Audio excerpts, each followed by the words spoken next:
las 18:01. Vamos ya con nuestro primer invitado, el doctor Francisco Paredes, es experto en Derecho Internacional.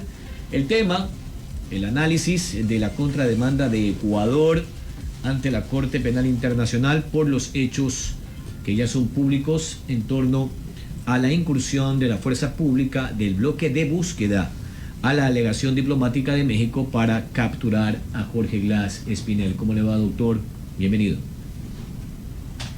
Jorge Gabriela, muy buenas noches, qué gusto saludarlos y saludarlos a su distinguida audiencia el día de hoy. Bien, muchas gracias a usted por aceptar esta invitación.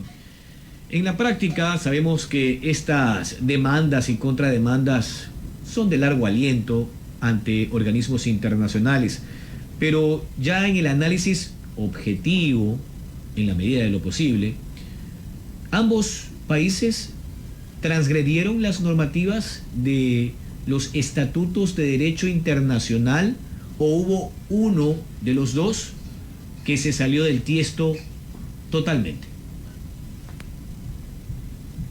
Muchas gracias. Yo creo que tenemos que hacer una división casi que a nivel de cirugía de la parte política de la parte jurídica. Creo que eso es muy importante para poder hacer un análisis que corresponda a la realidad. En la parte política, pues yo prefiero no hacer un comentario sobre el tema, porque finalmente esa no es pues, mi especialidad. Lo único que sí queda claro es que políticamente la decisión ha sido muy bien recibida, al menos por parte de Ecuador, y de igual manera por el presidente mexicano. Las respuestas políticas de cada uno de ellos hacia sus ciudadanos han sido bien percibidas. Sin embargo, mi criterio va más bien hacia el lado técnico, hacia el lado jurídico y de respeto a los acuerdos internacionales. Yo creo que México se equivocó al haber otorgado un asilo a una persona que bajo la estructura de todo este andamiaje jurídico internacional no le correspondía, y dejando de lado el lado político, simplemente no le correspondía porque se trataba de una persona que se encontraba con una sentencia ejecutoriada en cumplimiento. Tan sencillo como eso. Al encontrarse en esta condición, no cabía la posibilidad de entregar un asilo político. Entonces ahí México se equivocó y por eso viene la contrademanda de Ecuador, ¿no? Por haber otorgado asilo en violación de las normas, por ejemplo, del acuerdo de Montevideo del año 54, me parece. Ahora, la respuesta de Ecuador ante la violación de México de otorgarle el asilo no era bajo ninguna manera posible el ingresar dentro de una sede diplomática. Es decir, no puedo compensar una violación de un derecho con otra violación de otro derecho. ¿Ecuador tenía alternativas a nivel internacional, a nivel judicial? Yo creo que sí. Podía, por ejemplo, reservar el salvoconducto, que es lo que nos hizo, por ejemplo, el Reino Unido, cuando teníamos al señor Assange en Inglaterra. Nosotros efectivamente entregamos el asilo al señor Assange, pero a manera de represalia por este asilo, en opinión de ese país mal otorgado, lo que hizo en ese momento el Reino Unido fue que no nos entregó el famoso salvoconducto, que es el permiso de pase, ¿no? ¿Había medios internacionales de hacerlo? Sí. Se pudo haber iniciado de parte de Ecuador una demanda internacional por haber otorgado un refugiado. Efectivamente, sí. Es decir, había salidas jurídicas, salidas diplomáticas, no necesariamente justificables bajo una medida de una toma de una embajada, algo que no se había visto ya desde muchos años, ¿no? Eso quizás como introductorio.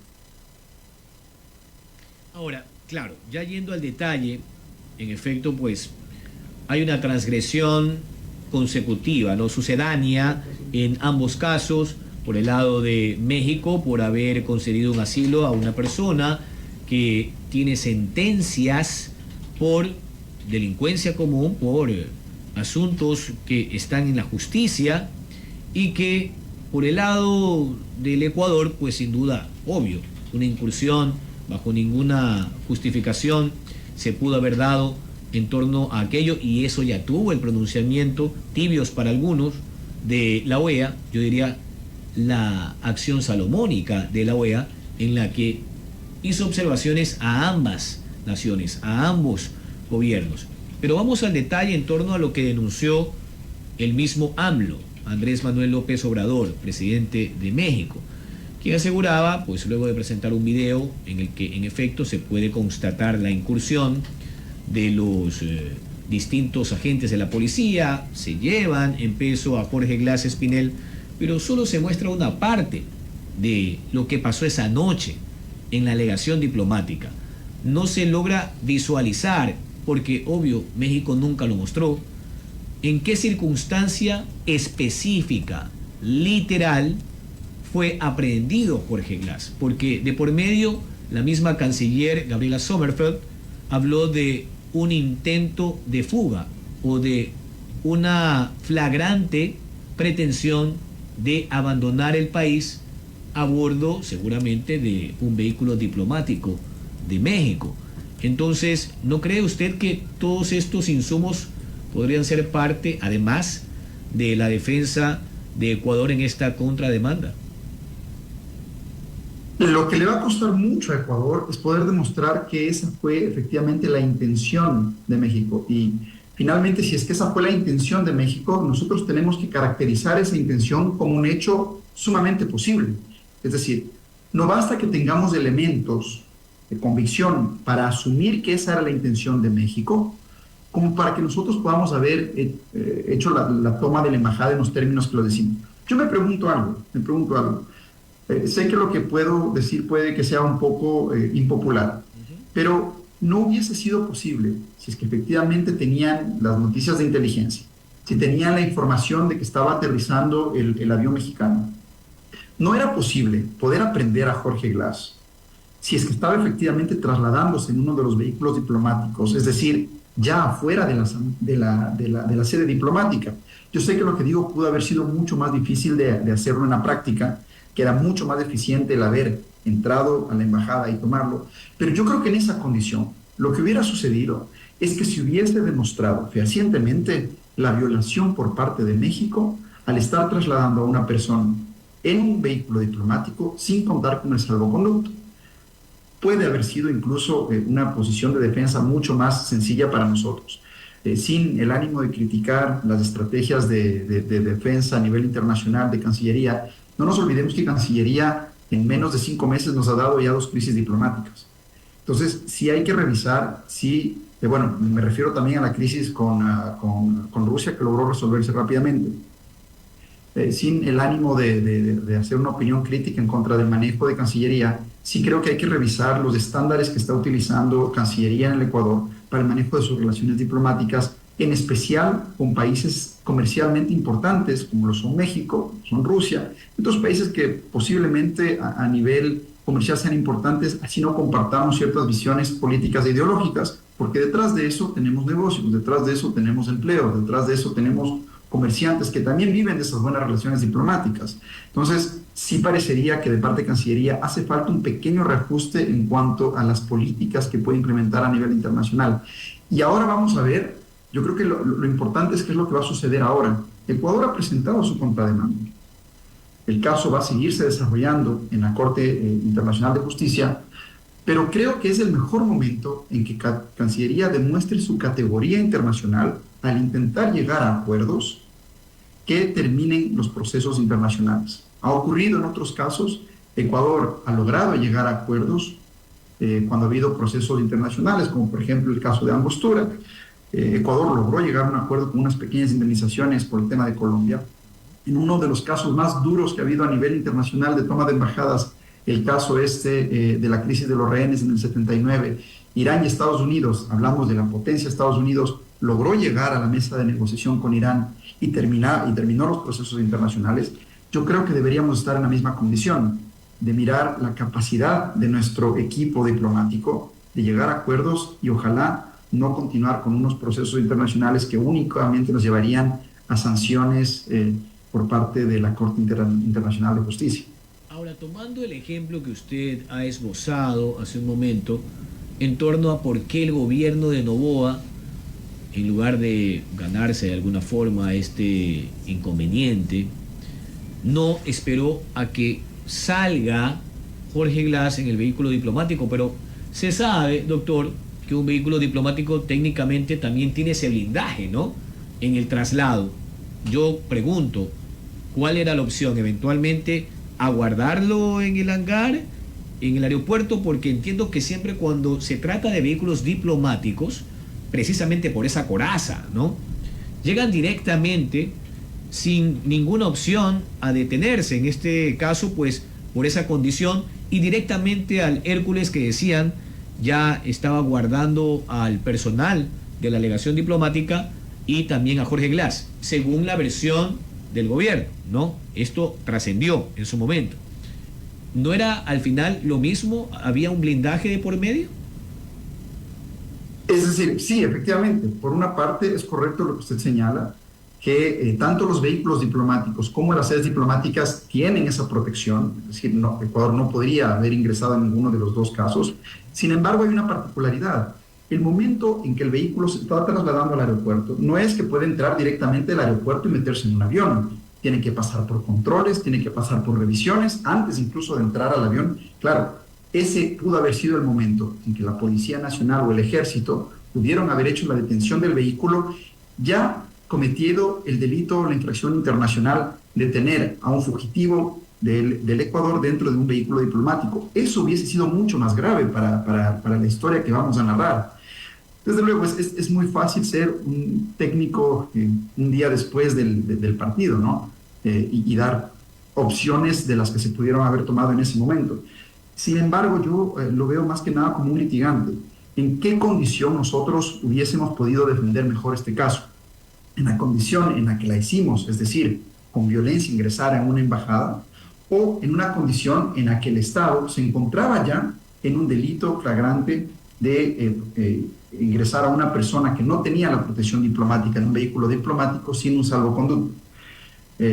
Eso por ahí es quizás como yo veía la forma de resolver. Sí, solamente los últimos 2 minutos, doctor. ¿No estamos entonces ante la ideologización de los asilos? ¿No hay que girar las miradas, creo yo, a los estatutos en torno a los asilos políticos, diplomáticos y demás, para que esto no se contamine, ¿no? Parecería que ha habido una inoculación flagrante en torno a procesos judiciales contra determinadas autoridades o ex dignidades de elección popular que se cobijan detrás de este paraguas, ¿no? O en medio de esta especie de taberna en la que logran meterse, hablo de las legaciones diplomáticas, y por eso los ejemplos no son pocos, ¿no? Siempre he citado el caso mismo del Ecuador, cuando en la Constitución del 98 estos famosos habeas corpus eran concedidos por los alcaldes de las ciudades. Entonces usted imagínese, si alguien era cercano al alcalde o del partido político, más allá de lo que hubiese sucedido en la parte delictiva, simplemente le daban la bendición y quedaba libre, cuando se suponía que había una detención arbitraria o sin el debido proceso. Eso ya luego cambió con la Carta de Montecristi, ahora es ante los jueces de todo el sistema judicial, y de manera particular ahora con la consulta popular habrán instancias especializadas en la materia. Entonces, insisto, ¿no será que hay que observar estos procedimientos que eventualmente se pudieron haber manipulado? Sobre lo que me acaba de decir, yo tendría 2 reflexiones puntuales. Primero, sí creo que hay que hacer un reproche a los gobiernos y a los mandatarios que no están manejando adecuadamente esta importantísima figura del refugio y de la protección de las sedes diplomáticas. Recordemos lo que pasó en el caso de Perú hace no mucho, en el año 2018, cuando el expresidente Alan García, alegando que se le perseguía por temas políticos, en el caso de Brecht, es decir, cosas muy similares a las de Ecuador, en la presidencia de Tabaré Vázquez, el gobierno de Uruguay le respondió que no aceptaba el asilo, que no le concedía este asilo, esta petición, toda vez que no se trataba de delitos políticos. No lo estaban persiguiendo por su pensamiento político, lo estaban persiguiendo por delitos de corrupción en el caso de Brecht. Entonces, el primer reproche sí es a la mala aplicación. Y el segundo punto que quería cubrir es esta institución de la inviolabilidad de las sedes diplomáticas es tan antigua como el inicio del Imperio Otomano, es decir, esto es algo que remonta hace muchos años atrás, que ha venido desarrollándose como un principio consuetudinario del derecho internacional que fue plasmado en las convenciones de Viena del 61 y que es una regla de oro para poder garantizar la estabilidad de los países, que entre iguales no se juzguen y que internacionalmente se mantenga la paz y la unidad de los países. Ahora, ¿puede evolucionar? Desde luego que sí, porque sí hay un vicio, sí parecería que hay un mal uso de parte de estos canales de protección diplomática y que vendrían a ser una especie de canales de protección política a coidearios políticos, más que a personas que se sientan o estén perseguidas realmente por su pensamiento, por su ideología, por su forma de ver las cosas, y no por delitos comunes como los que se acusan acá.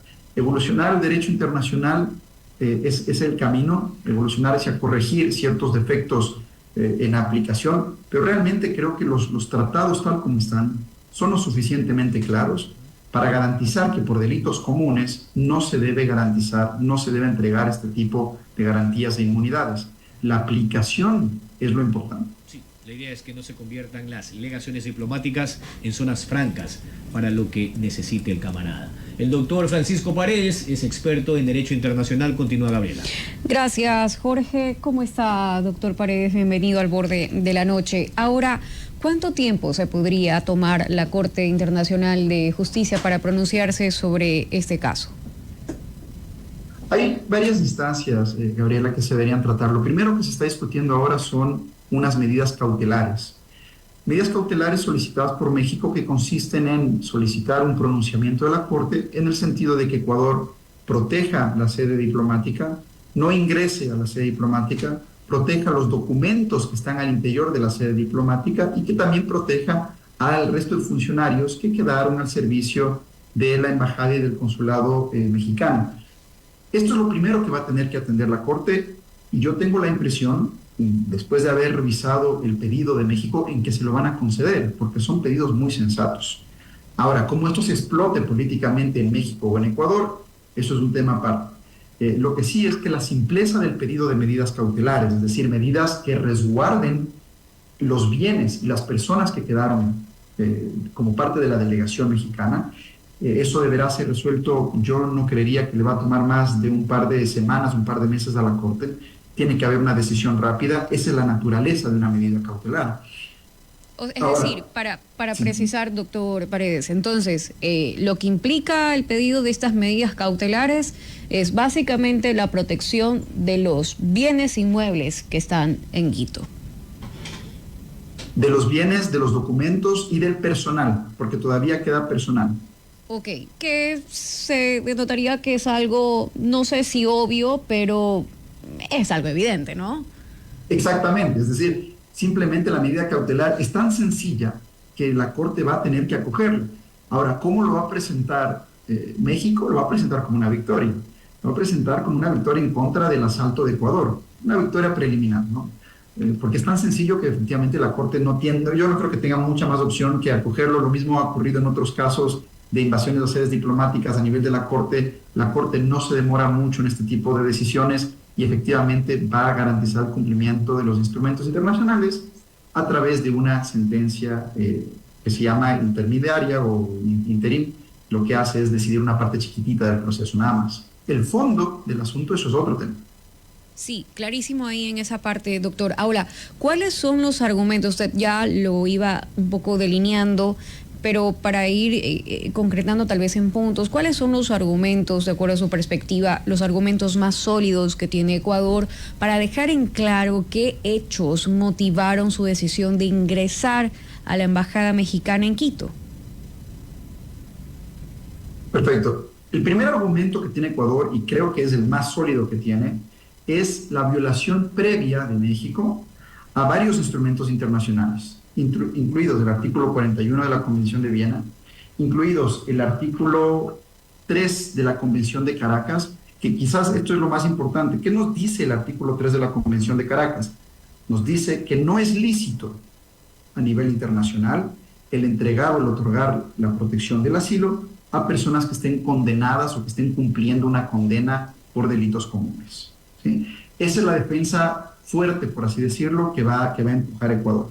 Adicionalmente, hay una serie de tratados internacionales, por ejemplo, tratados relacionados con perseguir y sancionar delitos de corrupción, tratados internacionales relacionados también con la forma en la que se tiene que garantizar el cumplimiento de estos recaudos a nivel de lo que significa la garantía del refugio. También la Convención de Viena, la misma Convención de Viena del año 1961, me refiero al artículo 41.1, que también, según el Ecuador, lo que debería argumentar ahora es que no se puede inmiscuir un Estado en asuntos internos de otro Estado.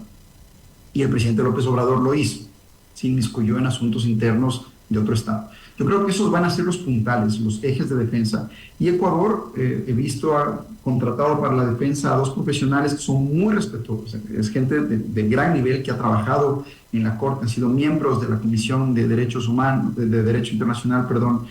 Son profesores de George Washington University en materia de Derecho Internacional. Es decir, Ecuador ha hecho muy bien al elegir a un equipo capacitado para su defensa, ¿no? México se está defendiendo solamente con su propio equipo interno de Cancillería, lo que no es reprochable tampoco, simplemente han decidido hacerlo de esa manera, pero creo que Ecuador sí puede tener un buen caso. Sin embargo, la violación de lo uno no implica la no violación de lo otro. Es decir, regresamos al mismo círculo. El hecho de que México haya violado estos instrumentos no es una patente de corso para Ecuador, para que Ecuador también haya violado el mismo instrumento de otra manera. Finalmente, los dos estados podrían salir sancionados. Claro, ahora, claro, son dos causas presentadas en la Corte que son legalmente diferentes, que no están relacionadas con el pedido de las medidas cautelares que se están analizando en estos días. Y parte de la defensa mexicana dijo que ya sabían que Ecuador iba a utilizar esta demanda como una defensa. De acuerdo a su lectura, doctor Paredes, ¿esta sería una forma implícita de aceptar que sí incurrieron en una falta o cómo lo lee usted? Desde luego México no va a admitir ninguna falta. Va a sostener que simplemente lo que hizo su presidente fue una observación a un hecho que a lo mejor fue impreciso y fue que lo que sucedió con Fernando Villavicencio, su fallecimiento, después de haber fallecido o asesinado, lo que ocurrió es que el presidente Noboa logró llegar a la presidencia, que esa fue la única argumentación, que no hubo nada de inmiscuirse en los asuntos internos, no hubo acciones diplomáticas, acciones comerciales, acciones políticas, acciones militares para inmiscuirse en asuntos internos, que esas serían las graves, y que un comentario dentro de una rueda de prensa no es inmiscuirse en asuntos internos, ¿no?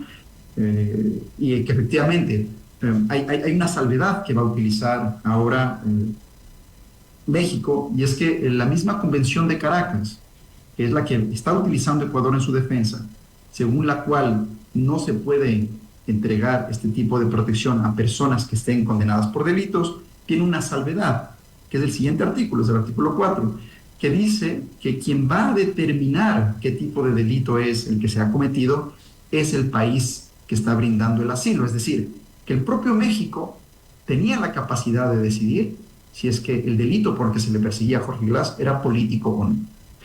En global, para poner en un balance, creo que la posición de México puede ser una posición más dura, porque nosotros cometimos esta imprecisión de ingresar al consulado, perdón, a la embajada mexicana.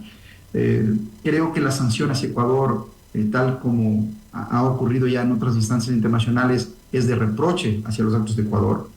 Cuando uno mira internacionalmente lo que ha sucedido, salvo el caso de El Salvador, ningún país ha mostrado su apoyo a Ecuador y no debería hacerlo porque es incorrecto lo que hizo Ecuador. Ahora, el balance que le queda al presidente es un balance político que parecería que es positivo, porque la gente que a uno le pregunta en la calle, pues le parece bien lo que hizo porque demostró un presidente con determinación que no iba a permitir más corrupción, que no iba a permitir que se le sigan jugando a través de las embajadas las personas procesadas de delitos de corrupción. Entonces, ahí ya entra un balance interno al presidente de qué fue lo más conveniente. Mi sugerencia, sobre todo, es controlar que este caso no se agrave. ¿A qué me refiero? En algunos de los casos que hemos visto a nivel internacional, la Corte sanciona a los países no necesariamente por el acto, sino por lo que ocurre con posterioridad al acto. Por ejemplo, si es que mañana la Asamblea saca un pronunciamiento de respaldo, si mañana el Consejo de Participación Ciudadana yo qué sé, aunque no está dentro de sus competencias, también saca un pronunciamiento de respaldo. Si es que el SNAI no se comporta de manera adecuada y empieza a tratar de mala manera al supuestamente perseguido señor Jorge Glass, la Corte va a tener todos sus elementos y va a sancionar a Ecuador. Es decir, el caso no se acaba con la invasión, con el asalto de Ecuador a la embajada. No termina ahí. Eso es lo que hay que tener más cuidado. Hay que tener todos los recaudos para que la situación no se agrave y evitar que Ecuador mañana sea sancionado no solamente por ese acto, sino por los actos posteriores. Eso hay que tener mucho cuidado.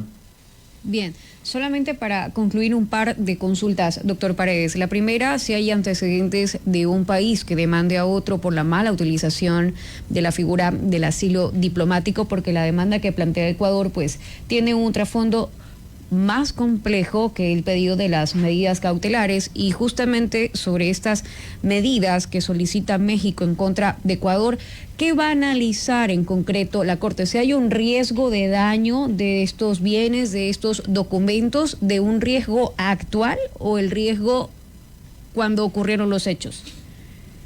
Sí, bueno, atendiendo a la primera consulta, efectivamente hay precedentes y lo que sucede, y hay precedentes muy graves, de casos, sobre todo de la ex Yugoslavia, en los cuales dentro de las sedes diplomáticas se practicaban torturas en contra de personas aparentemente perseguidas y por las cuales esta ex Yugoslavia fue sancionada, como primer punto.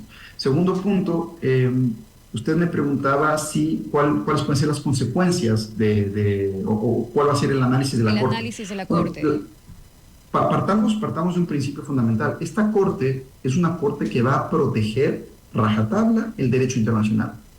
Los miembros de esta Corte son casi todos personas que han participado en procesos judiciales de la Corte, que han sido embajadores, que son diplomáticos, que son ex jueces, que son ex miembros de la Comisión de Derecho Internacional, ex miembros de Naciones Unidas, es decir, son personas que han hecho toda una trayectoria promoviendo y respetando las leyes del derecho internacional. Es decir, en conclusión, lo que ellos van a hacer es, van a mirar la norma y van a mirar la responsabilidad de Ecuador y de México en el cumplimiento de esa norma. Y si alguno de los actos de Ecuador o de México están por fuera de la norma, los van a sancionar. Eso estoy absolutamente seguro. Ahora, ¿cuáles pueden ser esas sanciones? Pueden ser de varios tipos. Una de ellas, que es la que más me preocuparía, es una sanción a Ecuador, un veto a Ecuador para que participe en asuntos de Naciones Unidas, o abrir para que comercialmente Ecuador pueda ser castigado por sus pares en cuanto a medidas comerciales que podría tomarse. Por ejemplo, si es que así la Corte lo considera oportuno, es decir, las medidas que se pueden tomar pueden ser económicas y pueden ser políticas. Por eso, lo que yo buscaría, estando pues, en la posición de la canciller, es buscar una solución amistosa en la que se ofrezcan disculpas de parte y parte. No sé si es que esa sea una posición que se la pueda aceptar hoy en día por el gobierno, pero sí buscaría un acuerdo en el que se termine este proceso sin que tengamos que recibir una sentencia de la Corte. Rapidísimo, doctor Paredes, ¿qué tan probable es que Ecuador pueda ser suspendido de la ONU, por ejemplo? No veo que esta sea una posibilidad muy cierta. Es decir, podría darse alguna sanción, algún llamado de atención, alguna sanción económica, tal vez una suspensión temporal muy corta, pero realmente no creo que la Corte llegue, por las condiciones como se dieron el caso, ¿no? No creo que la Corte llegue a este tipo de acciones. Recordemos en este caso de Irán, que lo mencionábamos hace un minuto, por suerte no llegaron a tener una decisión de la Corte. Sin embargo, el suspender a un país de sus obligaciones internacionales también puede traer una repercusión. ¿A qué es a lo que voy? El momento que Ecuador queda suspendido de ser miembro de Naciones Unidas, también es suspendido de tener obligaciones hacia Naciones Unidas, ¿sí? Si no solamente pierde los derechos, pierde obligaciones también. Entonces, yo no creo que por ahí encuentre la Corte una decisión balanceada, porque finalmente sería darle cierta libertad adicional para que el país pueda seguir incurriendo en violaciones internacionales, lo que tampoco creo que la Corte va a buscar. En mi opinión, esto llegará a un llamado de atención llegar a una autorización para que se emitan sanciones económicas en contra del país, que sería un escenario grave, y yo esperaría que no pase más allá de eso, ¿sí? Bien, son varios de los criterios del doctor Francisco Paredes, experto en Derecho Internacional. Muchísimas gracias por habernos acompañado aquí al Borde de la Noche. Gracias a ustedes. Bien, amigos, 6:31, vamos a una pausa y volvemos con César Ricauter, director ejecutivo de Fundamedios. Pausa y volvemos. A continuación.